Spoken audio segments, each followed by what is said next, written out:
Welcome to horror story NP. Mahesh को आज फिर वो गांव याद आया।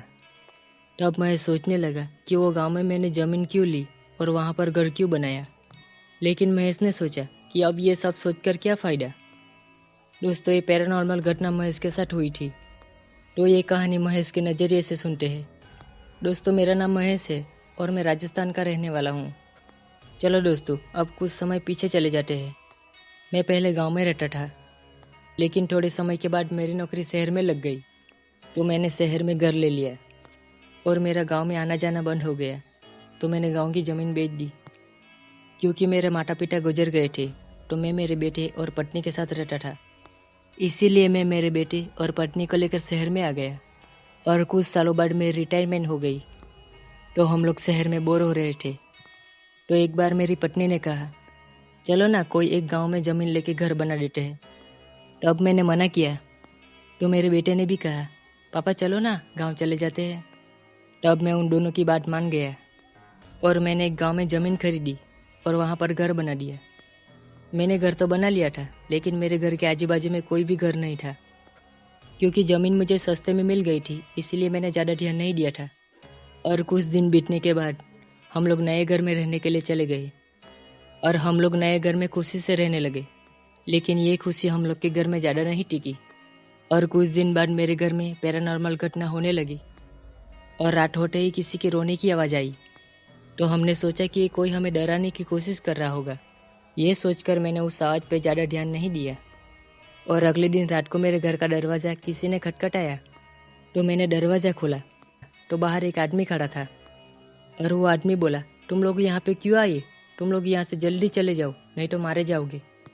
ऐसा कहते ही वो आदमी मेरे घर से चला गया और थोड़ी दूर जाते ही वो वहाँ से गायब हो गया। तब मैं सोचने लगा कि ये आदमी कौन है और मुझे ऐसा क्यों बोल रहा था। और मैंने जिसके पास ज़मीन ली थी उसको अगले दिन बुलाया और उसको बताया कि कल रात को मेरे घर पे एक आदमी आया था और वो मुझे यहाँ से चले जाने के लिए कह रहा था। तो उसने मेरी बात का जवाब दिया और कहा कि रात को तुम्हारे घर जो भी आदमी आया था वो तुमसे मजाक कर रहा होगा। ऐसा कहते ही वो मेरे घर से चला गया और उसी रात को मेरे बेटे के कमरे से चिल्लाने की आवाज़ें आई। तो मेरी पत्नी के साथ मेरे बेटे के कमरे में गए और कमरे में जाकर देखा तो मेरा बेटा खून से लटपट था। तो उसे देखकर हम लोग बहुत डर गए। तो मैंने पूछा, बेटा ये हाल तुम्हारा किसने किया? तो मेरे बेटे ने डरते हुए कहा, वो आदमी ने मुझे मारने की कोशिश की और मैं चिल्लाया, तो आप लोग आ गए और उसने मुझे छोड़ दिया। तो मैंने मेरे बेटे से पूछा कि वो आदमी कहाँ है? तो मेरा बेटा बहुत डर गया। तो मैंने पूछा, बेटा क्या हुआ? तो मेरे बेटे ने कहा, वो आदमी आप लोग के पीछे खड़ा है। तो हमने पीछे मुड़कर देखा, तो हमारे पीछे एक भयानक सा दिखने वाला आदमी खड़ा था और उसे देखकर हम तीनों बहुत डर गए। तो उस आदमी ने कहा कि तुम लोग ये घर छोड़कर चले जाओ, नहीं तो मैं सबको मार दूंगा।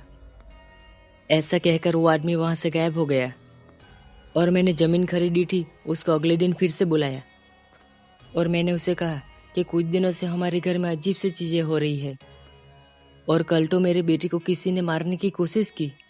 तब मैंने उससे पूछा कि ये सब क्या हो रहा है।